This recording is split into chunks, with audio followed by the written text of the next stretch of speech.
안녕하십니까, 용서 목사입니다. 오늘 함께 나눌 말씀은 사도행전 17장 16절에서 21절까지 말씀입니다. 자, 다시 한번 지금 바울의 여정을 정리를 해보고 시작하겠습니다. 유럽 최초의 교회였던 빌립보 교회를 세우고 그곳에서 또 핍박이 일어나자 다음 행선지로 데살로니가로 옮긴 바울 일행은 그곳에서도 복음을 전한 후에 핍박이 일어나서 베레아로 이동했습니다. 그리고 그곳에서도 유대인들이 또 쫓아와서 무리를 선동하려고 했으나 베레아 사람들에게는 그것이 전혀 먹히질 않았고, 그로 인해서 바울은 안전하게 그곳을 탈출해서 배를 타고 아덴까지 이르게 되었습니다. 성경에서 아덴이라고 기록되어 있는 도시는 오늘날로 하면 그리스 아테네를 말하는 것이죠. 아테네라고 하는 도시의 이름은 여러분도 아시다시피 그리스 신화에 등장하는 여신 아테네의 이름을 그대로 딴 것입니다. 자, 어찌됐건 그 유명한 도시, 당대에서 가장 화려한 도시 중에 하나였다라고 할 수 있는 그 아테네라고 하는 도시에 도착한 바울은 그야말로 눈이 휘둥그레질 수밖에 없었습니다. 너무나 휘황찬란했기 때문이었습니다. 아테네는 그리스 신화의 도시인 것답게 파르테논 신전과 온갖 그리스 신화에 등장하는 그 주인공들을 우상화시켜 놓은 도시였기 때문이었죠. 자, 오늘 본문 16절을 보겠습니다. 바울은 아테네에서 그들을 기다리고 있는 동안에 온 도시가 우상으로 가득 차 있는 것을 보고 격분하였다. 지금 그들을 기다리고 있었다는 말은 지금 바울 일행이 지금 헤어졌죠. 왜 헤어졌냐면 바울 일행 디모데와 그 신라가 지금 베레아에 남아서 거기에 있는 성도들을 위로하고 격려하는 일을 하고 있었던 것이고, 지금 바울만 배를 타고 아테네 혼자 이곳에 도착한 상태에서 그들을 지금 기다리고 있는 상태였던 것이죠. 그 상태에서 그 우상들을 보고 격분했습니다. 자, 이것이 바로 크리스찬의 시선이라고 저는 생각하는데, 여러분 이것을 잘 생각해 보십시오. 어떤 분들은 이제 유럽 여행을 가셔서 크리스찬으로서는 해서는 안 될 행동을 하시는 분들을 종종 보게 되는데, 예를 들어 보면 로마에 가보시면 콜로세움 경기장이 있죠. 얼마나 의리의리하고 아름다운지 사람들은 그 앞에 서서 기념사진을 찍느라고 여념이 없습니다. 그런데 여러분, 역사를 생각해 보면 그 콜로세움 경기장은 우리 크리스찬들에게 어떤 장소입니까? 바로 로마 황제 네로에 의해서 붙잡혀서 크리스찬들이 사자밥이 되고 또 산채로 화형을 시켰던 순교의 장소 아니겠습니까? 그런 역사적 배경을 알고 있는 크리스찬이라면 절대로 그곳에서 웃으면서 기념사진을 찍을 수가 없을 것이라고 저는 생각합니다.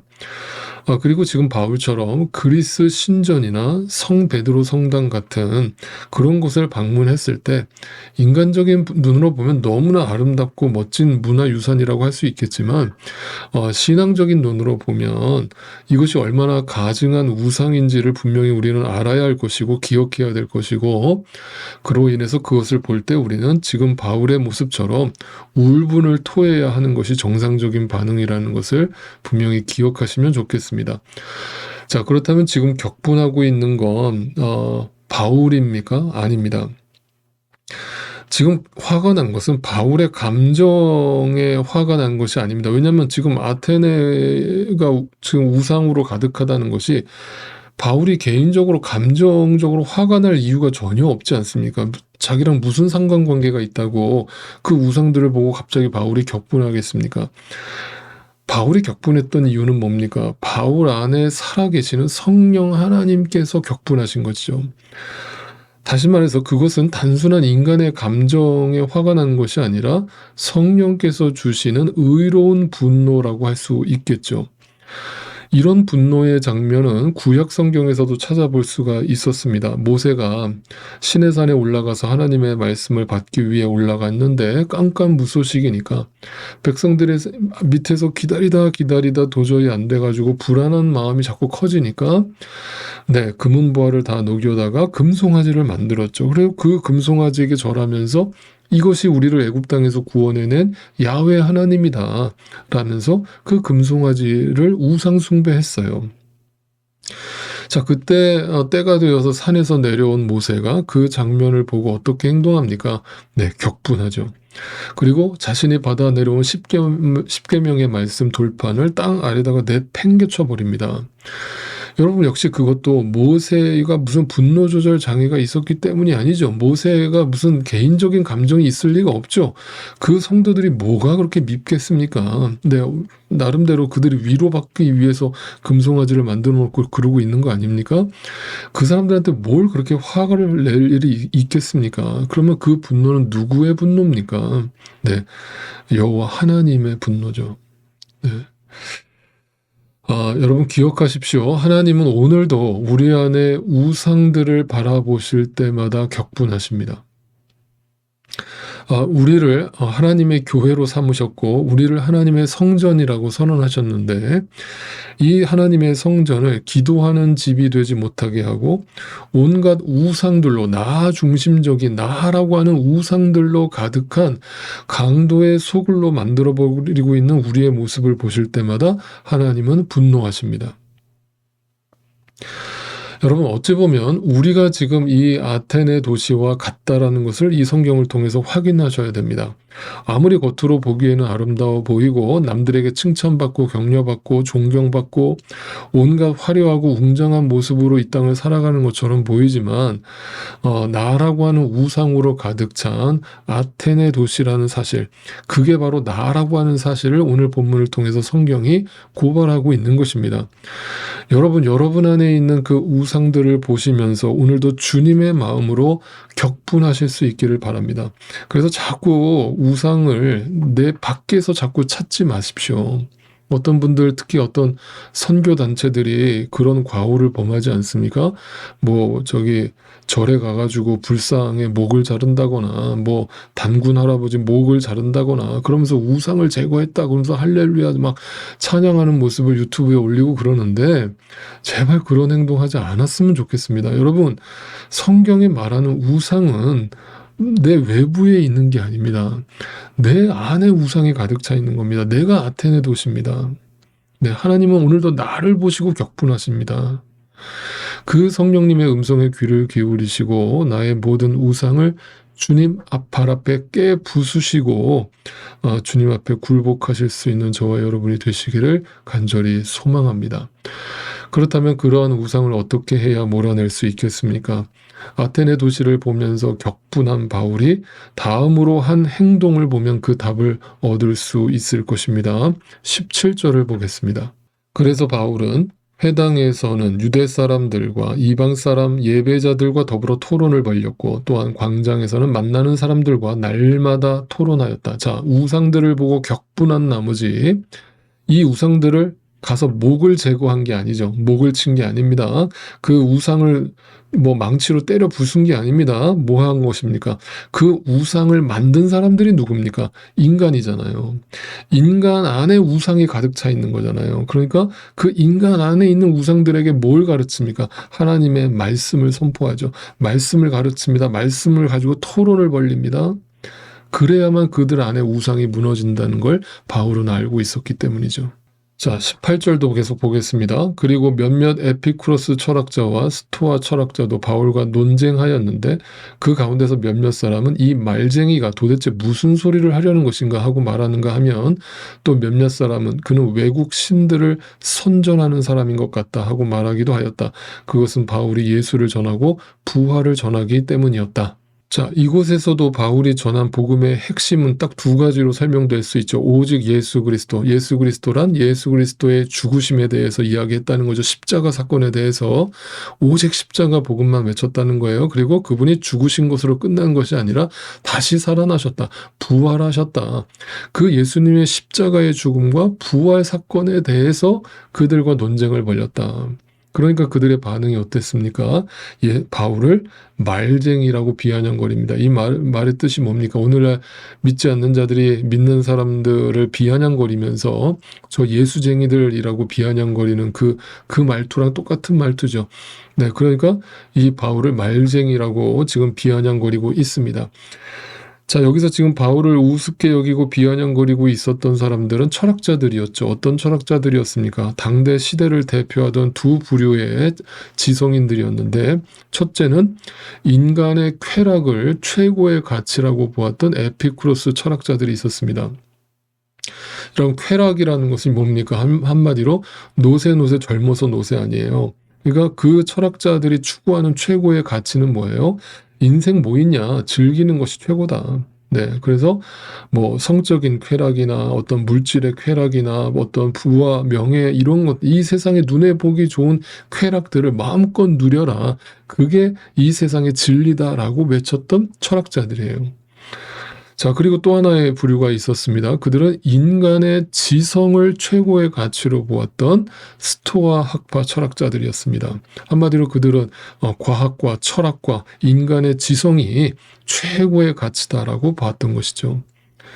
자, 이 쾌락주의와 이 지성주의가 결국은 뭐냐면 이 세상을 대표하는 인간의 지성이라고 할 수 있는 겁니다.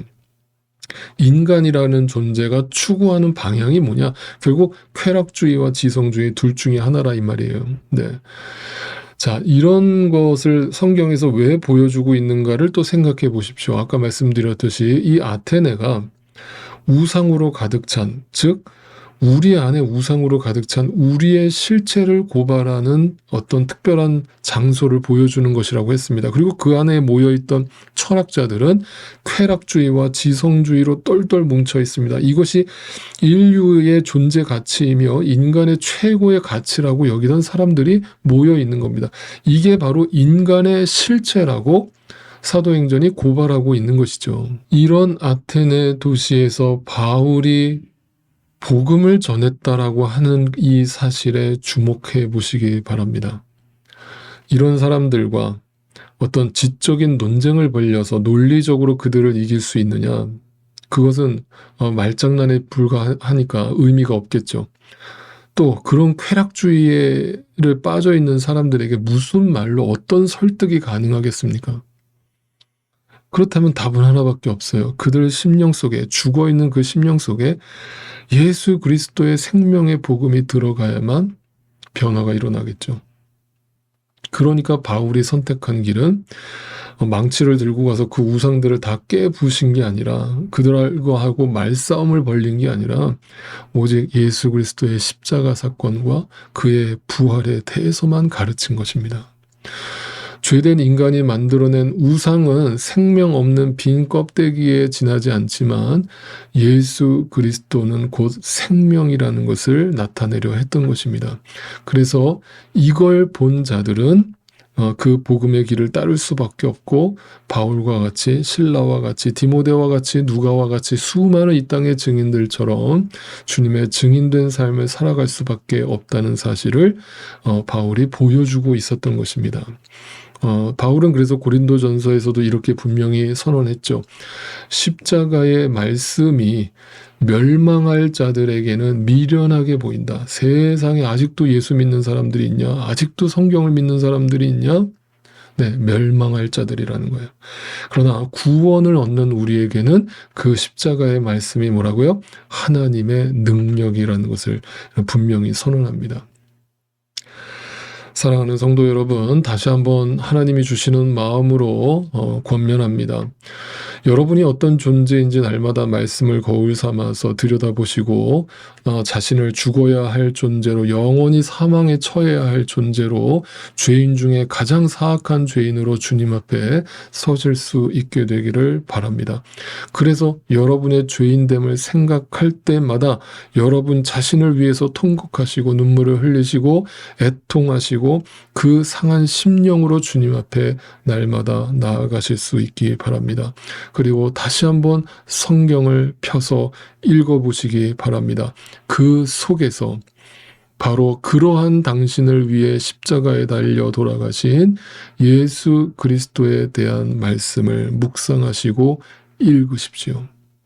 읽고 또 읽으십시오. 주님께서, 주님의 때가 허락된다면 그 말씀들이 더 이상 문자로 끝나지 않고 여러분에게 생명의 말씀으로 다가오는 그 순간이 허락된다면 여러분, 그때 비로소 여러분이 눈을 뜨게 될 것이라는 것을 저는 분명히 확신합니다. 그리고 주님 앞에 이렇게 고백하실 수 있기를 바랍니다. 주여, 제 안에 아테네 도시가 가득 차 있습니다. 제 안에 하나님이 기뻐하시는 선한 것이 하나도 존재하지 않습니다. 그러니까 부디 오직 예수 그리스도의 보혈의 공로로 나를 씻겨 주십시오. 있는 모습 그대로, 이 더러운 모습 그대로 주님 앞에 나아가오니 주여 나를 불쌍히 여기시고 주님의 구원의 손으로 나를 건져 주옵소서. 오늘도 이 고백이 우리 모두에게 있기를 간절히 소망합니다.